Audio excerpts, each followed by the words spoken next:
Let's call on stage Shavi. Big hand for Shavi, everybody. Awesome. So you're going to talk about chapter 11, the big revelation of Lord Krishna. Tell us about it. Okay, so chapter 11 is called Vishwarupa Darshana Yoga, or the vision of the cosmic form. In this chapter, Arjuna asked Bhagavan Krishna to show him his divine form. However, when Bhagavan Krishna reveals it to him, Arjuna couldn't see it. This is because Arjuna was looking at him with his regular eyes, but had to look at him with divine sight. Once Bhagavan Krishna had blessed Arjuna with this divine sight, he was able to see the infinite form of the Lord. Arjuna saw countless arms, stomachs, mouths, and eyes, and was able to witness Bhagavan Krishna's true form. But what was this divine sight that Bhagavan had blessed Arjuna with? Bhagavan Krishna didn't bless Arjuna with a new pair of eyes. He blessed him so he can look past the physical form of his friend and see the God present within him. Similarly, we have to look past the physical form of each other to realize the God within each and every one of us. In my life, I mix with many different people every day, at school and at Mandir. I have to look at everyone around me, knowing that God is present within each and every one of them. Even if there is someone who is not being nice to me, I still have to see the God within them and treat them with the respect that they deserve. Therefore, you have to look past the physical form of a person to see the God within them.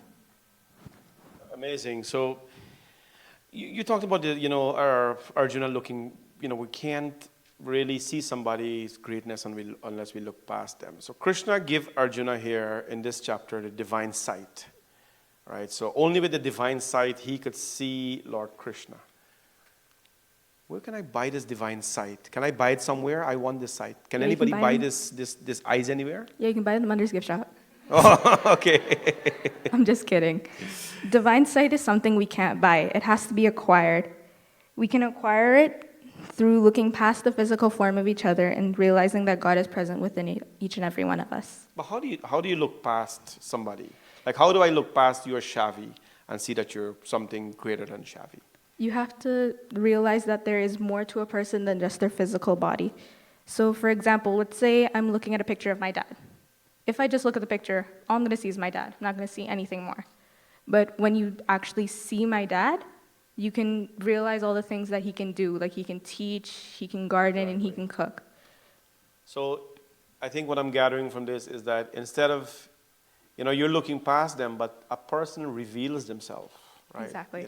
In their own qualities. And that sometimes, our audience should know this. We don't have to look so much to see the greatness of somebody.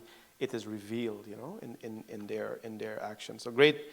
That's chapter 11. That's the chapter where Lord Krishna revealed himself to Arjuna. So Shavi, you've chosen chapter 12 as well? Yes. So tell us about this important chapter. Okay, so chapter 12 is called Bhakti Yoga, or the chapter of devotion. In this chapter, Bhagavan Krishna talks to Arjuna about devotion. In the first verse, Arjuna asks, "Who do you consider to be in this yoga? Those who have steadfast devotion to your physical form, or those who worship your formless Brahman?" That's a good question. Is it better to worship God as in the form we can see, or as a formless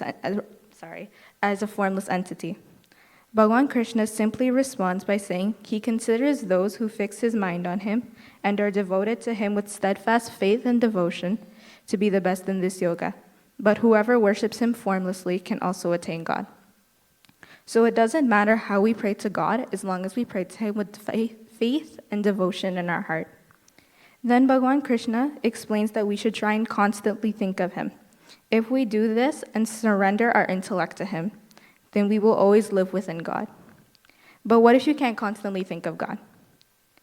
In that case, you should practice remembering him with devotion while restraining yourself from worldly affairs and detaching yourself from material things. But if you can't remember him, then you should work for him. This means that you should work in the name of God. You shouldn't try to do things to impress others. Just simply work for God and you will attain him. If you can't work for him, then renounce the fruits of your actions.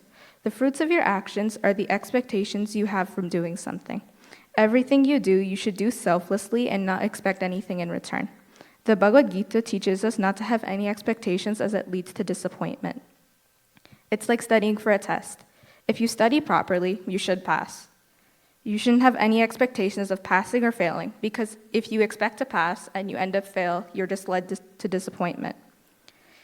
So to summarize, you should try and fix your mind on God.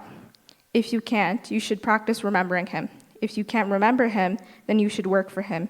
And if you can't work for him, then don't have any expectations. If you do any of this, you can attain God. So this expectation business, right? Gita is very strong, like Krishna's words. He was like solid rock. He did not mess around like Ram. Bhagwan Ram will tell you a long story, then he'll get to his point. Bhagwan Krishna was like, work, do not expect, do this, do that, have devotion, very straightforward, very strong. And he called Arjuna 18 names, all kind of names he called Arjuna. Anyways, this expectation, if you're working so hard, but you're not getting the rewards or you're not getting, recognized, how do you manage this situation? Do you think expectations will really change the results of anything? Okay, so let's give an example. So let's say you want a promotion at work and you didn't end up getting it. You should continue to keep working because eventually you will get that promotion. You shouldn't have any expectations of getting that promotion because you will end up working less and this will result in you not getting that promotion. So by working hard, it lets you keep working and allows you to get that promotion. And as for expectations changing the result, I don't think expectations change the result of anything. So it's exam season. So I have to study. Obviously, I have to study or I'm not going to pass. So if I have the expectation that I'm going to pass, but I don't study at all, obviously I'm going to fail. So expectations don't change the result of anything. So it's a great point, especially for youngsters.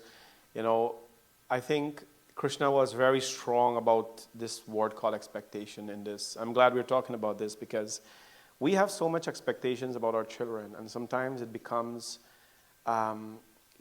disastrous because they have to live with the burden of expectations of not of themselves, but of their parents and even of those around them. And we have to let children believe and feel that they are empowered. Krishna talked about it. He said, an expectation will not change the result. And Shavi spoke about it so eloquently. Finally, you talk about the forms of God. What is the preference of praying to God? We talk about the form and the formless, right? So what is the preference in praying to God? And a follow-up to that, why is it so hard to focus? So between the two methods, the form and the formless, there is actually no preference. But it is hard to actually pray to God as a formless entity because it's so hard to focus. And I think it's so hard to focus because there are so many distractions out there. So let's say I'm doing homework on the kitchen table and my brother's watching TV. Obviously, I'm going to turn to see what he's watching because it's so distracting. And your mom is cooking. And mom's cooking and the house phone rings. And your dad is marking papers. Exactly, and there's so many distractions because I can't focus on my work. There's everything going on. That's what happens. Awesome. Shavi, thank you so much for being here today. Appreciate it so much. Big hand for Shavi.